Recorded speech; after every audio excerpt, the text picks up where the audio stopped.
Hi all, അസ്സലാമു അലൈക്കും. Welcome back to Silna's kitchen.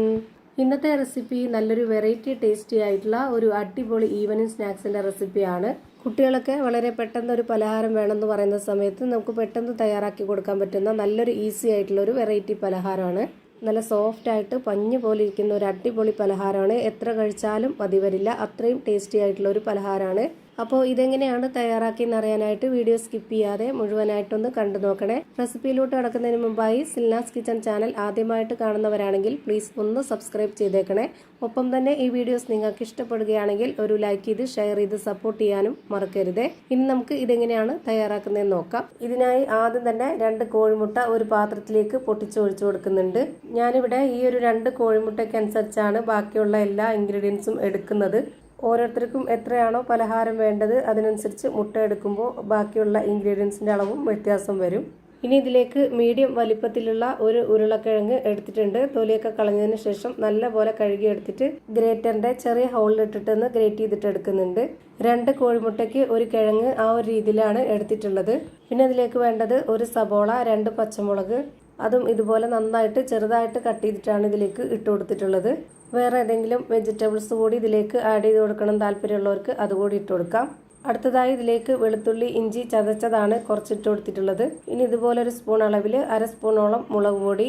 എരിവൊക്കെ ഓരോരുത്തരുടെ ഇഷ്ടത്തിനനുസരിച്ച് കൂട്ടിയും കുറച്ചൊക്കെ ചേർത്ത് കൊടുക്കാവുന്നതാണ്. ഇനി ഒരു നുള്ള് മഞ്ഞൾപ്പൊടി, പെരിഞ്ജീരകപ്പൊടി, ഗരം മസാലപ്പൊടി, ആവശ്യത്തിനുള്ള ഉപ്പ്, ഇത്രയും ഇട്ട് കൊടുത്ത ശേഷം ഇനി ഇത് നന്നായിട്ടൊന്ന് ഇളക്കി യോജിപ്പിച്ച് കൊടുക്കണം. ഇപ്പോൾ ഞാനിതാ ഇതുപോലെ നന്നായിട്ട് ഇളക്കി യോജിപ്പിച്ച് കൊടുത്തിട്ടുണ്ട്. ഇനി അടുത്തതായിട്ട് ഇതിലേക്ക് ഇട്ട് കൊടുക്കേണ്ടത് റവയാണ്.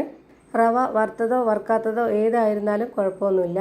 ഈ ഒരു വലിപ്പത്തിലുള്ള സ്പൂൺ അളവിൽ 4 ടേബിൾ സ്പൂണോളം റവയാണ് ഇട്ട് കൊടുക്കുന്നത്. ഞാനിവിടെ വറുത്ത റവയാണ് ഇട്ട് കൊടുക്കുന്നത്.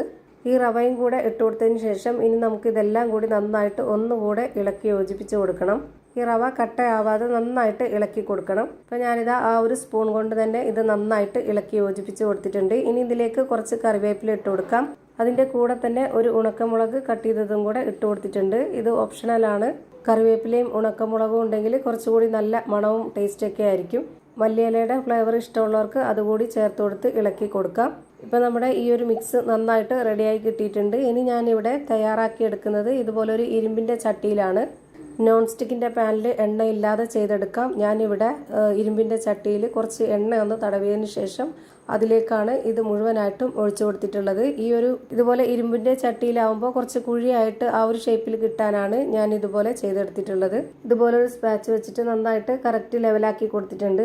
ഇനി ഇതൊന്ന് അടച്ചു വെച്ച് വേണം വേവിച്ചെടുക്കാനായിട്ട്. അപ്പോൾ ഇതിൻ്റെ ഹോളുള്ള ഭാഗത്ത് എയർ ടൈറ്റ് ചെയ്തിരിക്കാനായിട്ട് ഇതുപോലെ പേപ്പർ തിരികെ വെച്ച് കൊടുക്കുന്നുണ്ട്. ഈ ഒരു അടപ്പിൻ്റെ ഹോളിൽ ഈ ഒരു ചട്ടിയിൽ ഈ ഒരു മിക്സ് ഒഴിച്ചു കൊടുത്തത് മുതൽ ഇത് വെന്ത് കിട്ടുന്നത് വരേക്കും ലോ ഫ്ലെയിമിൽ തന്നെ വേവിച്ചെടുക്കുക. കനം കുറഞ്ഞ നല്ല സോഫ്റ്റ് ആയിട്ടുള്ള ഒരു മിക്സ് ആയതുകൊണ്ട് തന്നെ വളരെ പെട്ടെന്ന് വെന്ത് കിട്ടും. ഏകദേശം ഒരു 5 മിനിറ്റൊക്കെ മതിയാവും ഇതിൻ്റെ ഒരു ഭാഗം വെന്ത് കിട്ടാനായിട്ട്. നല്ല ലോ ഫ്ലെയിമിലിട്ടിട്ട് വേണം വേവിച്ചെടുക്കാനായിട്ട്. അല്പം ഫ്ലെയിം കൂടിപ്പോയാൽ പെട്ടെന്ന് കരിഞ്ഞു പോവും. അപ്പോൾ ഇത് ശ്രദ്ധിച്ച് വേണം വേവിച്ചെടുക്കാനായിട്ട്. ഞാനിപ്പോൾ ഇതൊന്ന് തിരിച്ചിട്ട് കൊടുത്തിട്ടുണ്ട്. എന്നിട്ട് മറ്റേ ഭാഗം വേവാനായിട്ട് 1 മിനിറ്റ് നേരം മതിയാവും. ഒരു ടൂത്ത് പിക്ക് വെച്ച് ഇതിൻ്റെ അകമൊന്ന് കുത്തി നോക്കാം വെന്തിട്ടുണ്ടോ എന്ന് അറിയാനായിട്ട്. ഇപ്പോൾ ഇതിൻ്റെ അകമൊക്കെ നന്നായിട്ട് വെന്ത് കിട്ടിയിട്ടുണ്ട്. ഒന്നുകൂടി ഞാൻ തിരിച്ചിട്ട് ആ ഒരു ഭാഗം കാണിച്ചു തരാം.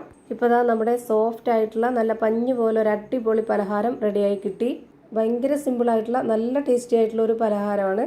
ഇനി നമുക്ക് ഇഷ്ടമുള്ള രീതിയിൽ ഇഷ്ടമുള്ള വലിപ്പത്തിൽ ഇത് കട്ട് ചെയ്തെടുക്കാവുന്നതാണ്. അപ്പോൾ ഇത്രയേ ഉള്ളൂ ഇന്നത്തെ വീഡിയോ ഇഷ്ടമായാൽ ലൈക്ക് ചെയ്യാനും കമൻറ്റ് ചെയ്യാനും ഷെയർ ചെയ്യാനും മറക്കരുത്.